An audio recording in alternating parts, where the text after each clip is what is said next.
قدرمند د رسول الله مبارک علیه السلام ترا ابو لهب د دې دوه زامنو یو عتیبه بن ابي لهب یو بل عتبه بن ابي لهب و دغه اول ته یې ام کلثوم ورکړې وه او د بل ته یې رقیه ورکړې وه چې کله دغه آیت نازل شو تبت یدا ابي لهب وتب د ابو لهب د دواړه لسالو چې دغه آیت کله نازل شو په دې دوی خپل پلور خپل زمانه ته وویل چې او زمانه د محمد لڼه ته تعلق ورکړه کانې توس د مو زمن نه یی چې عتیبه بن ابي لهب د غلوټ رسول الله مبارک علیه السلام ته وویل چې محمد د مو په نکاح شه ام کلثوم دو دا ام کلثوم ته متعلق ورک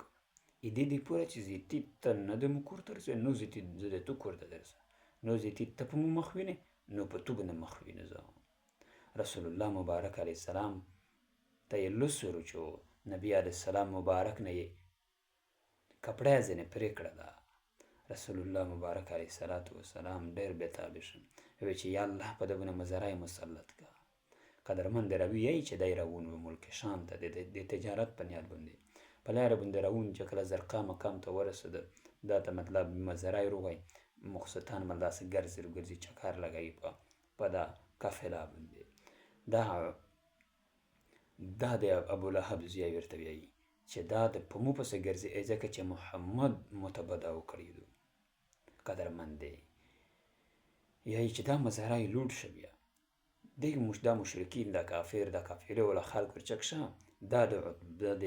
ابو جهل زیای کدا د ابو لهب زیای خپل مانس شي سملو اش په بیا مزرای روغی په د ټول خلق کې ورتر شو دای په مکنډی شونی و او دا رنګ مکنډی ورموت کې وینه ځنه وت سلام مړی قدرمند نبی علیه السلام ګستخی د خبيث کړی و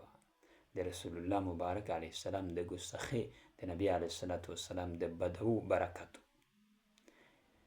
چې په سوینه خلق شه ورته رېږه د نن چې کوم خبيث پکې پروت دی هغه په کنډیشن اسه قدرمند الله پاک جل شانه دا د خپل رسول پاک علیه السلام د صحابه کرام د خپل علماء اسلام د علماء دیوبند صحیح دفاع توفیق ته الله رو نصیب کو الله جل شانه د خپل مشهورونه د ګستاخین وسوتی الله پاک جل شانه د صحابه کرام د دفاع په دفاع شټول ژوند مشتر نصیب کو وما علينا الا البلاغ